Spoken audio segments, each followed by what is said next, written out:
This is the 3-month maceration update for Shaghaf Oud Tonka. This is by Swiss Arabian. I believe this is the only Swiss Arabian fragrance that I do have. Main accords are vanilla, almond, sweet, amber, nutty, fruity, warm, spicy, white floral, cinnamon, and woody. Top notes are almond. Middle notes are Tunisian orange blossom, cinnamon, and Turkish rose. Base notes are tonka bean, vanilla, and amberwood. I have stated before that I will be starting to just do 15 sprays. However, I didn't do it for this one because this is a beast. Maybe next month I'm gonna do 15 for this one, but right now I just did 5. So I sprayed this in a clean cloth or towel. 5 sprays only. And before we move on to that, I do get questions in regards to maceration process and how I do it. And I'm very confident in how I do it now that I'm getting great results. So what I would suggest, this is my rule of thumb. This is not for this particular fragrance, but in general in itself. When I first get my fragrance, I will push the atomizer down until it won't move anymore. Full. 15 times. That's 1-5. You can spray whatever you want. You can spray it in the air. I personally, because I like the journey of the fragrance and I want to know what it smells like, I usually get a clean cloth or a towel, something like that will absorb it. And I just prefer it that way. You can do whatever you want. You can spray it wherever you want. I just do 15. So what happens with that is it's going to suck in the air going into the bottle, and that will assist in regards to the maceration process, the chemical changes in that, which is the result of the fragrance changing. And what I do, because, what I do is I do it every month. I have experimented with specific fragrances where I've been given advice and it didn't work out for me. They were saying, do it once a day, do it every day, do it a few times in a week, do it once a week, all that stuff. I didn't see a big difference between spraying it every day, and I didn't do the full 7 days of it because it was too much. It was overwhelming for me. I didn't see a difference. Another one is I didn't see a difference in spraying it once a week or twice a week or 3 times a week. I also didn't see a difference in spraying it every single week. I just didn't see a difference in that.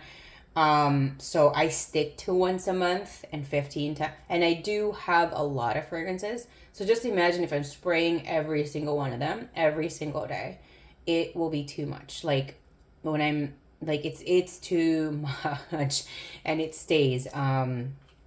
So yeah, that's my preference. If you want to do what you want to do, that's, completely fine.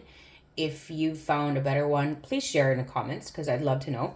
And also, I would never ever advise anyone to put their fragrance bottles in the freezer or the fridge because that is going to destroy the oils.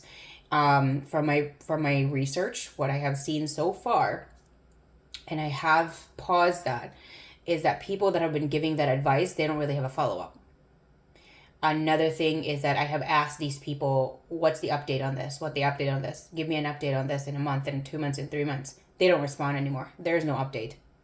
There are 2 people that have actually admitted that they suggested to do this and they did it themselves. And the outcome of it is it destroyed their fragrance. A lot of times it's ego and pride, like you don't want to admit to that, and you can probably be embarrassed that you're giving bad advice. So I don't really know. These are all my theories, and I would never ever recommend that with anyone because fragrance has to be in a good environment, like a temperature wise, not too cold, not too hot, because you're gonna ruin the oils in there. That's my personal experience. I used to put, starting with fragrance, being as a child and didn't really know.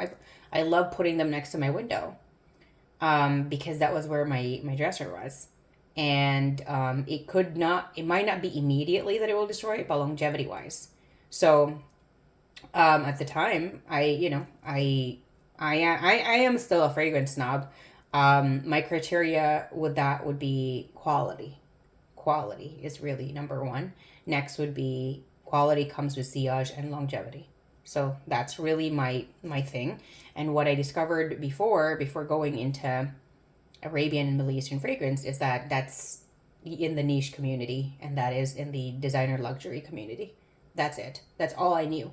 I didn't know until recently that I found out about Arabian fragrances and Middle Eastern fragrances, where their sillage, projection, and longevity is magical. So again, my top requirement is always quality. And yeah, so here we are. Here we are with my journey. So this one, it's sweet powdery almond. Sweet powdery almond vanilla balm. It just a little bit goes a long way.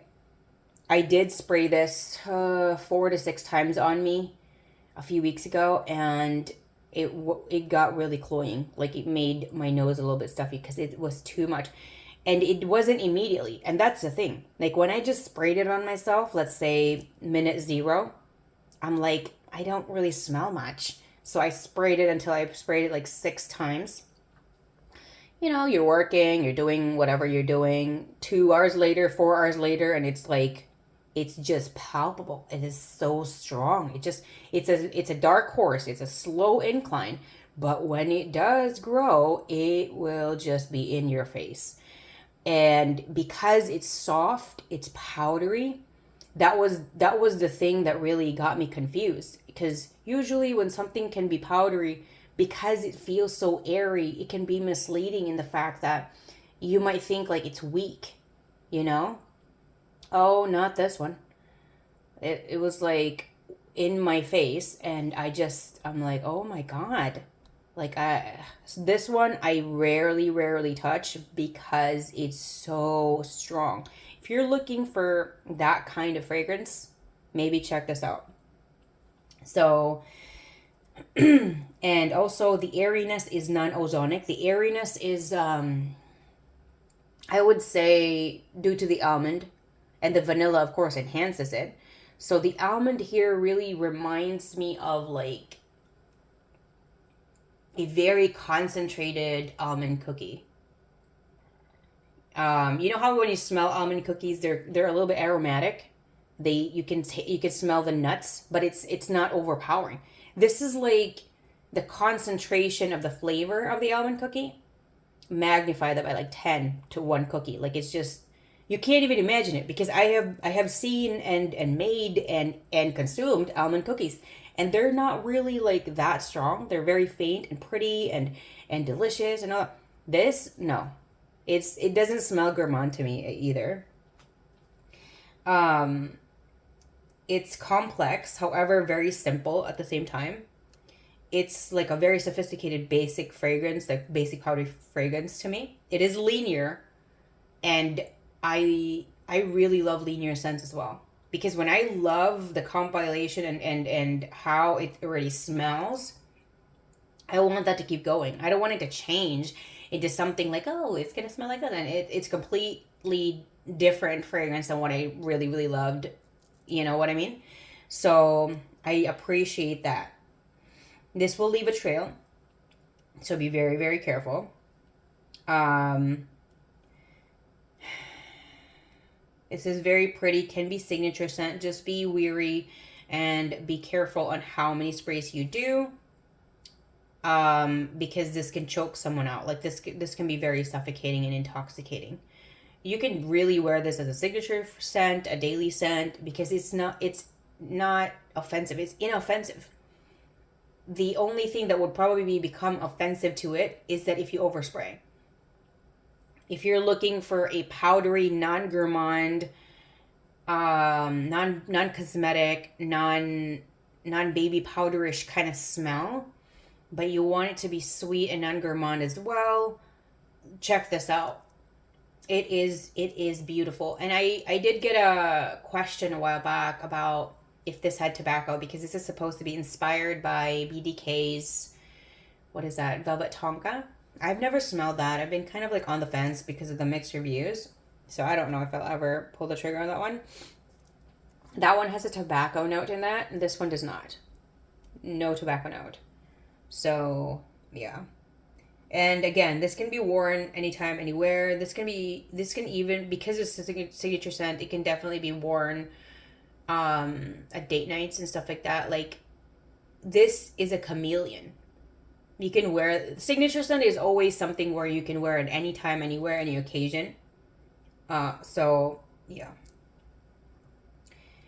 It feels very cozy, like a poof of cloud, or like you're surrounded by like this incredible bed, this gigantic bed that is so beautiful and heavenly and surrounded by pillows. Like, this is how cozy that is. It's soft, it's airy, it's cozy, it's poofy. I love it. It makes me very happy when I wear this. It just gives you that uplifting feel to it. And I'm not really sure. I think it's the Tunisian orange blossom that elevates that, but I don't really know. I just know that this is a beautiful scent. So I would categorize this, actually, due to the powderiness of it, to Yara, the original Yara, which is the pink one, to Rolling in Love by Kilian. Yara is by Latafa, by the way. And as well as Zukruf Pink by Zimaya. And the reason for that is the powderiness, and some of them have almonds and stuff. What I can tell you is that this and Rolling in Love, this and Yara is probably, this Yara and Rolling in Love, no, this and Yara is probably closer to each other. And no, I take that, I'm sorry. I love them all, and I'm just trying to sort them out. I think Yara is sweeter than this one, like a little bit more. And they're all non-gourmand sweet. And I would say this might be the next one, but if it's a scale of 1 to 10, let's just say just for this sake, just for this category. If Yara is a 10 on the sweet scale, this is like a 9.5 or a 9. Rolling in Love is, if this is a 9.5, Rolling in Love is a 9. And Zukruf Pink would probably be like an 8 or a 7. That's the least sweet, but they're all sweet in their own way, and they're all non-gourmand sweet, which I love so much. That's just if that's the scale. And I'm not even gonna throw in a different fragrance to compare the sweetness. If you haven't smelled the Yara, Yara really is an experience. It is very, very pretty. Another thing, I believe this is the only one without the heliotrope powderiness to it, so the sweetness for this one is different. It's not the same sweetness as Yara and Rolling in Love.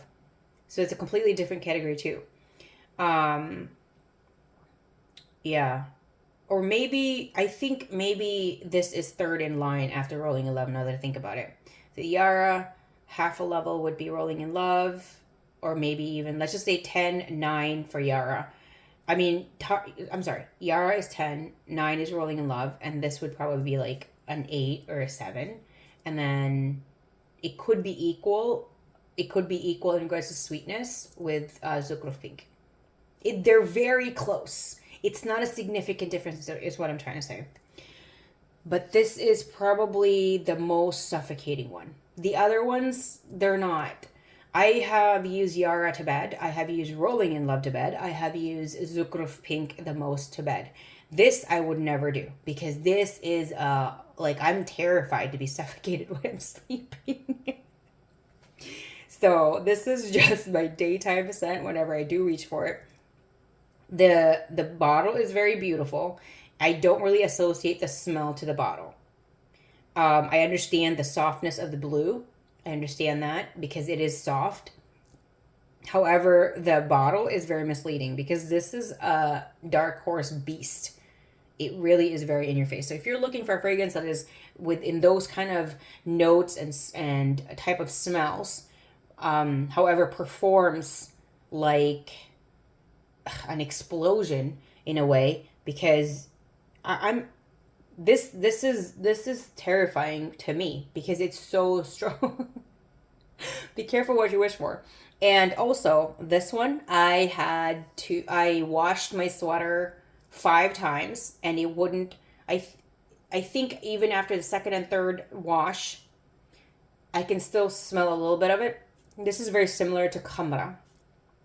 So what I did, I think after the fifth wash, because my sweater wouldn't absorb other fragrances anymore.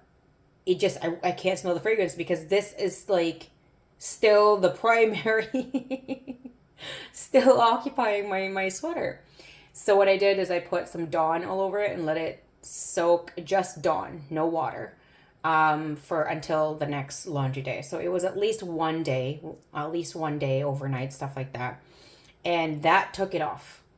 But this is the one of the best parts of Arabian fragrances. It is so sticky strong and powerful.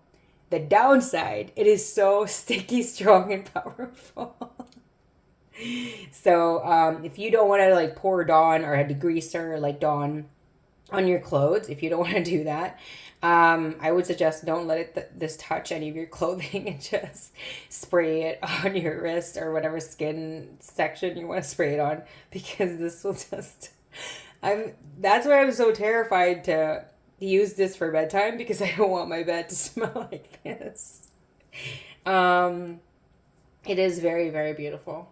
Very, very beautiful. And I have all four that what I mentioned. I have all four. I have Rolling in Love. I have Zuchruf Pink. I have Yara. I have this. They're the powderiness is the only thing that this is connected to the other three. The other three are a lot more closer. I would say those are definitely siblings in the family. This is probably like a first cousin, maybe a second cousin.